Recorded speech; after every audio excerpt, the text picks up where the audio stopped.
www.sangatv.com.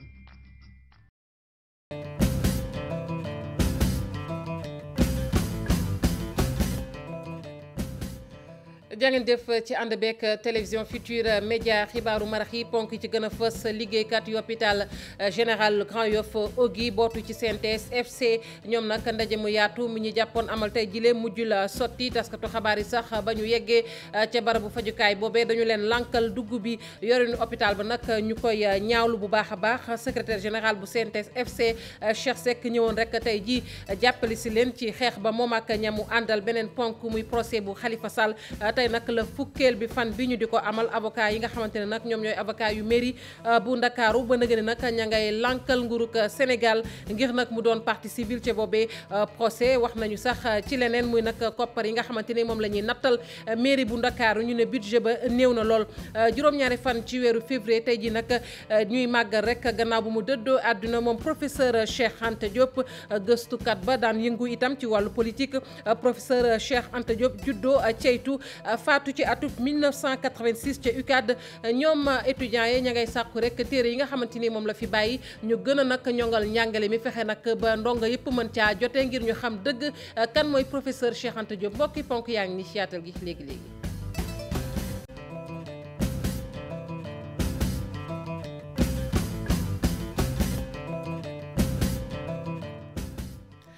dalee nag jàmm ci xibaaru marax yi ñu tàmbali ko ak ndaje mu yaatu mi nga xamante ni liggéeykat yu hôpital général Grand Yoff Ogi te bootu ci CNTS FC bëggoon nañu ko amal tey jile mujj la sotti dañu leen koo lankal moomee ndaje taskatu xabaar yi nga xamante ne sax ñëwoon nañu tey ci kër docteur boobee nag ngir bëgg a dugg ca biir itamit ubbi luñ leen buntu ba Cheikh Seck mi nga xamante ni moom mooy secrétaire général bu CNTS FC ñëwoon nag doon leen jàppale si moom ak ñamu àndal muy Cheikh Diop ñoom nag ñi ngi naqarlu kon yorinu hôpital boobee ñu jàpp ne nag lu bare bari kon teguwul ci yoon waaye tamit ñi ngi naqarlu anam yi nga xamante ne noonee la liggéeykat yi di dundee ci biir kër docteur boobee Fatimata Ba lañ ci àndal Jafara Ba ci caméra bi. benn waxtu ci hôpital général bu Grand Yoff journaliste yi ñu tere leen dugg ci biir l'hôpital bi wuyu assemblée générale bi nga xamante ne liggéeykat ya bokk ci CNTS FC ñoo ko amal. mu doon mbir moo xamante ne seen secrétaire général ñaawlu na ko. fii at a ngi nii buñ fi dee réunion police ay ñëw buñ fi dee réunion ñan ay force de l'ordre booy ñëw tas réunion bi directrice bi joxe ay instructions ma sol sama dàll dem toog waxtaan ak moom ak tout son staff expliquer ko li war am parce que CNTS force du changement noonu lay doxalee tey jii nag lu ëpp tuuru suñu camarades yi bëgg réunion ñu leen di gundu xatal. seen déclaration duñ ko jël presse bi du fi dugg ñun ñëwuñu lan la ñuy nëbb loolu question la bu nga xam ne nag mbir mi dafa ñuy bëgg a jaaxal lan la ñuy nëbb. liggéeykat yi bëggoon ku leen dégg tax ba ñu génn ci biti wax nag jafe-jafe yi nga xamante ne moom moo am ci biir hôpital bi lee. problème yi bëri nañ tey jii boo demee ci labo yi sax même ñi nga xam ni seen réactif day manqué tey da ngay ñëw ñu jox la benn examen analyse ngay toog ba ay rendez-vous une semaine wala ñaari semaine pour quelle raison même échographie loo xam ne mënoo dem benn structure ñu jox la rendez-vous dañ la ko jox ak ay gants sax amu fi ak loolu yëpp manqué mooy examen yi ay numération yooyu yëpp amul. léegi nag xaalis bi ñuy wax état bi mënul jël xaalisam di ko dugal ñu jox ko ay nit rek ñuy ut seen i fournisseur di créer ay marché xoolal hôpital bi foo dem ñu ngi daj foo dem ñu ngi tabax ñun dañu soxla ñun tabax te awma ay garab man ay garab moo ma soxla. Cheikh Seck ak ñi mu àndal di sàkku anam yu mucc ayib yu ñu liggéeyee waaye tam ñuy fay seeni salaire ca ba mu waree. mois bële passé def nañ fi découvert bancaire mois bii ba tey ji la set tey fayaguñu salaire yi mais loolu mënul continuer il faut que autorité jël seen responsabilité xam ñi ñuy confier hôpitaux yi. moo ji plan de carrière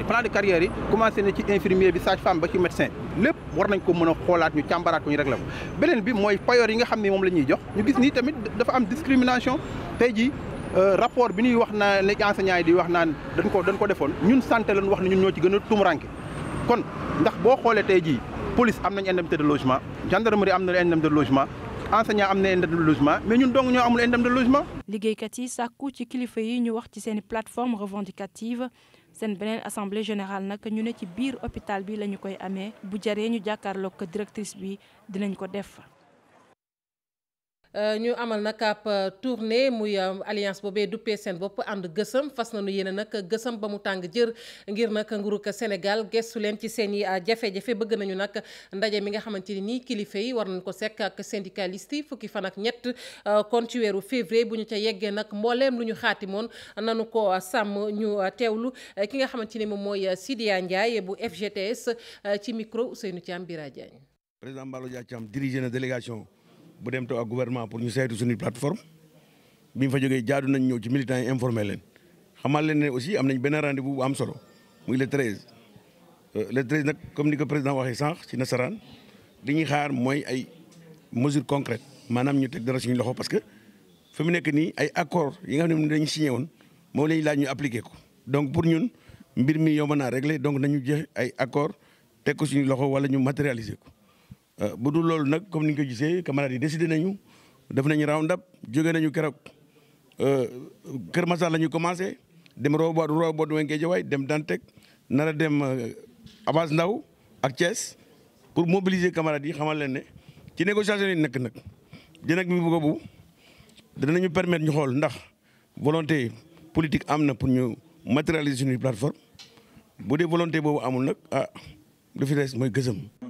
ànd gësëm nekkoon ca Rufisque ñu yegg nag ba ci bëj saalumu réew mi ca diwaanu Ziguinchor foofee nag ñu ne kër docteur ba fa nekk service d'accueil boobee yëngu ci wàllu urgence ma nga cay jafe-jafe amul jumtukaay furaas ba tax na nag direction ba tey ji fas yéene rek amal ab téléthon ngir nag la ñu cee jëlee di koppar ñu mën koo dugal ci service boobee loolee nag waxtaanee nañu ko ci ab CDD boo xamante ni nii def nañu ko ca Oussouye loolee ci teewaayu préfet ba ñu teewlu Marcel Colibop moom mooy directeur hôpital régional bi ci micro Boubacar Diassi. ndaxam état mu ngi indi ay matériel mu ngi ñuy dimbale ci am matériel mu ngi ñuy dimbale ci infrastructure mais yooyu doyul pour ñu mën a am leneen loo xam ne dinañu mën a permettre ñu mën a yaatal liggéey bi ñu ne nañu def téléthon boobu nag dinañ ci soxla construire ay logement dinañ ci soxla am ay équipement dinañ ci soxla am ay produits d'urgence parce que spécialiste bi bu fi nekkee jege na équipement bi nekk fi te produit d'urgence amu fi urgence bi pour ñu jël ko en charge dina jafe donc yooyu yëpp dañ ko war a boole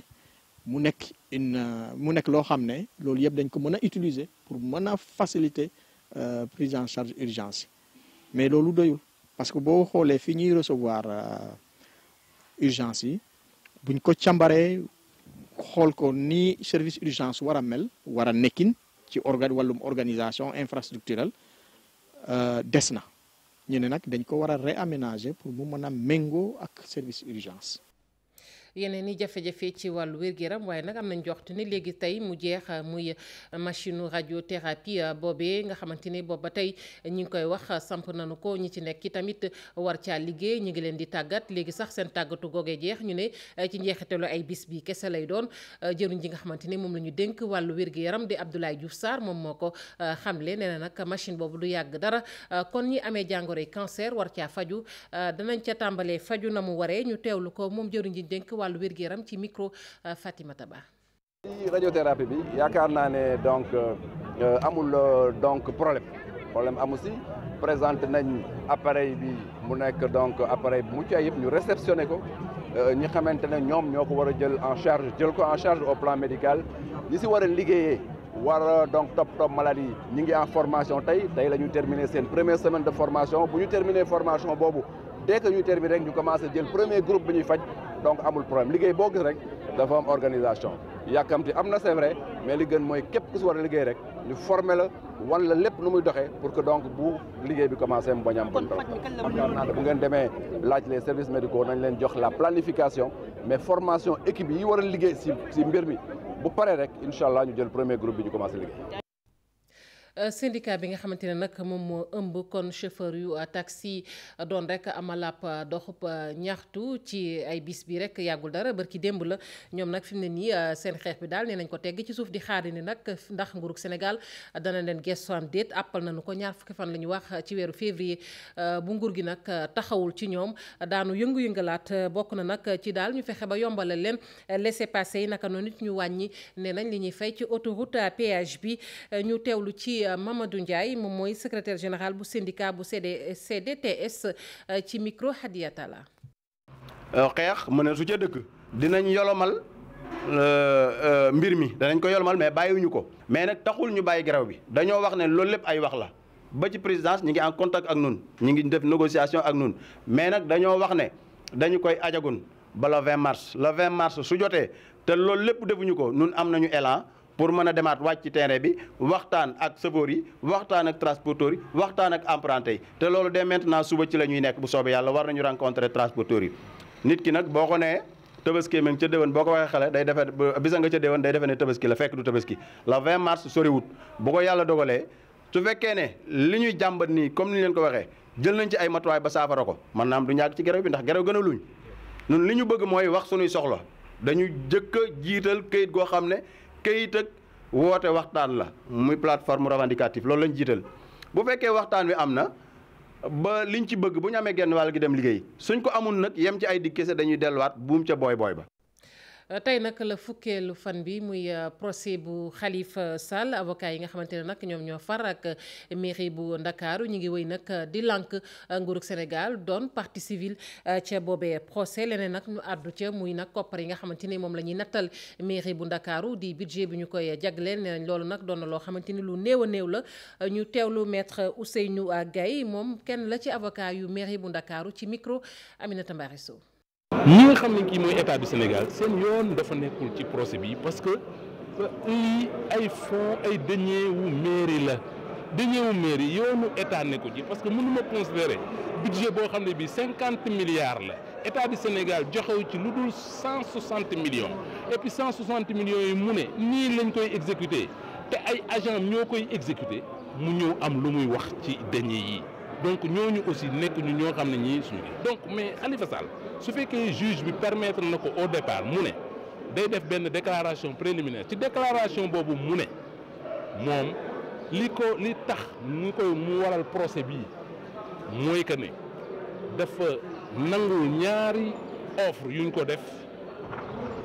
loolu il faut mu nekk benn question pour man parce que da ngeen xam ne conseil municipal de Dakar du moom moo initié procès bi procureur moo initié procès bi man damay ñëw.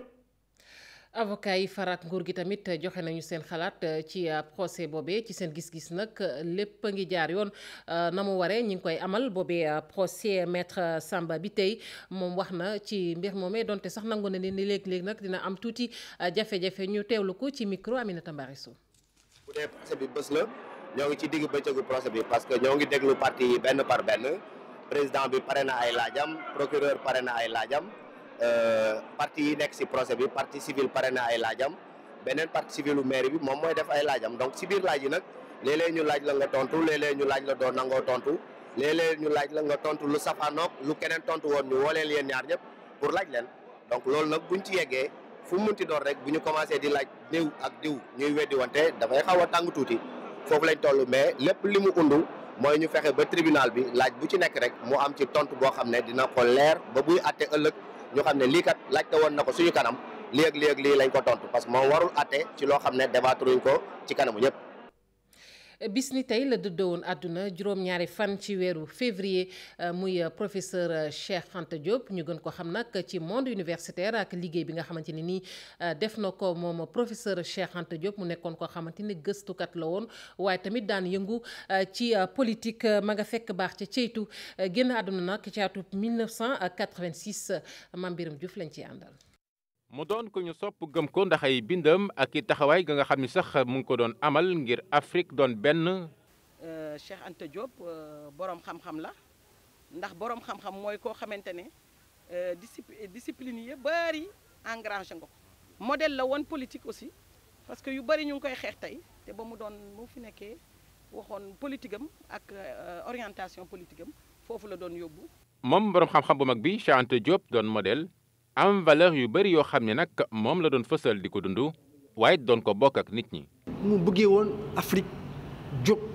bokk booloo nekk benn dem ci kanam te loolu xam-xam rek moo ko mën lal bu ñu jàngalu suñu xale yi defar leen def leen ci yoon bi gën tabax leen ni mu gënee si ñun du ñu mën loolu mooy yoon ndax Afrique mën a jóg. ci jamono ji nag weesuwul kon ñu gën a jàngale la nga xam ni moom la fi bàyyi xamal ko rawatina étudiants yi. pour ñun ñu nekk fii si université Cheikh Anta Diop xam-xam mooy li ëpp solo ci lu doomu aadama mën def loolu moo tax Cheikh Anta bu anniversaire décime ñëwee ñu war ko màggal bu baax a baax war ko naw war ko jox comme mandarga ci xale yi ndax xale yi mën roy ci moom. xale yi mën nañu ak ñoom seen ñeen jàngal ak ñi jiite université bi defar ay séminaire defar ay colloque defar ay journée d'étude di xalaat ci xalaatu Cheikh Anta. fanweeri at ak ñaar gannaaw ba mu wuyjee suñu borom Cheikh Anta Diop doon na bëgg tey Afrique booloo ndax njariñ rek la ci gisoon ak suqali continent bi. Mame Birame Diouf ci daara ju kawe ji buñ ca desee fa fee di université Cheikh Anta Diop bu Ndakaaru étudiants yi ñoom it ña ngay fàttaliku rek moom moomee di professeur Cheikh Anta Diop waaye nag ñoom la ñu gën a bëgg étudiants yi di ko sàkku tey ji ci kilifa yi mooy li nga xamante ni bàyyi na ko fi ci ay téere ñu fexe nag ba daal gën koo xamal askan wi rawatina ak ndaw ñi su ko defee ñu bañ a umpale kii di Cheikh Anta Diop ñu teewlu seen i kàddu ñoom étudiants yooyu ci micro Mame Birame Diouf. nitu xam-xam la woon nitu dëgg tamit parce que li ko ñoroon mooy li nga xam ne xewoon na fi ñu naan ko histoire xew fi continuer amit tamit di xew ñu ci bëri ci ay intellectuel ñëwoon xaw ko saboté bindee ko nu mu leen neexee moom dëgg boobu ci la doon dox ne balaa dara xew nañ jël loolu ñu tracé waat ko xoolaat nan la demee ak Afrique der bu ñuul aussi lan lañ ci contribuer lan lañ ci indi lan lañ ci yokk donc yaakaar naa loolu moo nekkoon liggéeyam. wala loolu moo nekkoon benn ci liggéeyam bëri na tamit yaakaar naa tey li ma xaw a déranger tuuti mooy niñ ko xawee ñàkkal fayda. la woon anthropologue la homme politique panafricaniste ba pare moom moo créé carbone 14. loolu daf ñu nar a buux rek pour ñu gën a góorgóorlu ci luñ nekk di def ñun tamit ñu préparé wu pour au moins. suñu tur yi mën a feeñ ci anal yi pour ñun tamit ñu mën a nekk ay modèle. maa ngi fàttaliku waxoon nañ ñaari at ci ginnaaw ne Cheikh Anta Diop tey lépp loo xam ne defoon na ko ci ay œuvre dinañ ko jël jàngale ko ci école yi jàngale ko ci daara yu kawe yi waaye ba léegi eggaguñu foofu tollaguñu foofu bërki démb maa ngi déglu 7 milliards de voisins vendredi passé ministre de l'éducation mu ci ñëwaat aussi di ko wax waaye demeewul woon noonu boobu ba léegi bëggoon nañ daal ñu accentuer ko foofu parce que nit koo xam ne nii dans le domaine des sciences humaines et dans le domaine des sciences exactes def apporté na ci lu bëri te war nañ ko gën a respecter gën ko xam. Cheikh Anta koo xam ne exemple la pour Sénégal xëy na xaw nañ ko réeré tuuti ba mu dem comme Sénégal fii rek nga xam ne duñ la toppatoo ba boo deewee wala loolu ñu tuddee la ay affaires ay musées et autres comme IFAN et autres mais koo xam ne Sénégal waroon na mën a profité ci moom la ak yu bëree bëri comme moom moo découvrir carbone 14 xam nañ égyptologue la woon historien scientifique en même temps oui. médecine ngay def mais teewul ne nga. damay lire ay recueils et autres. médecine nga nekk. médecine 2e année mais damay lire ay recueils de temps en temps parce que da lay inspiré ba pare da lay doole xam-xam. comme ban par exemple livre. oui Afrique noire. ñu wax nag ci mbayum choupame mi ay tonnes yi tonnes ci choupame daal dinañuy nëpp kon ca jogo nag nekk ca département bu Tivaouane tool yooyu nag seeni borom ña nga cay jafe-jafe li ko waral nee nañ amuñu nag fu ñu jaayee seen mbay moomee teg ci amuñu itam fu ñu ko denc bu ñu bayee ba noppi ba loole nag indi leen ay jafe-jafe te moonte sax foofee booy xool nee nañ la muy bay ci choupame ci Sénégal daanaka kenn mënu koo xayma ndax tolluwaay ba Cheikh Anta Diop. fii ci Diogo daanaka foo xool fu sa bët toll daanaka supame rekk la ñuy bay ñoom sax la ñu duppee gox bi nga xamante ni ñoom ñooy dundal réew mi ci wàllu chou waaye nag ren jii fii ci Diogo gis nañu ne li ñu góob dafa jéggi dayoo. 2017 bi passé vraiment bu ñu xoolee li nga xam ne produit nañ ko ci chou jaay ko ci marché Diogo nekk na ci juróom-ñaar fukki junni ak juróom-benn junniy tonnes ak téeméer ak fukk ak juróom-benn mu yokk mu nekk par rapport ak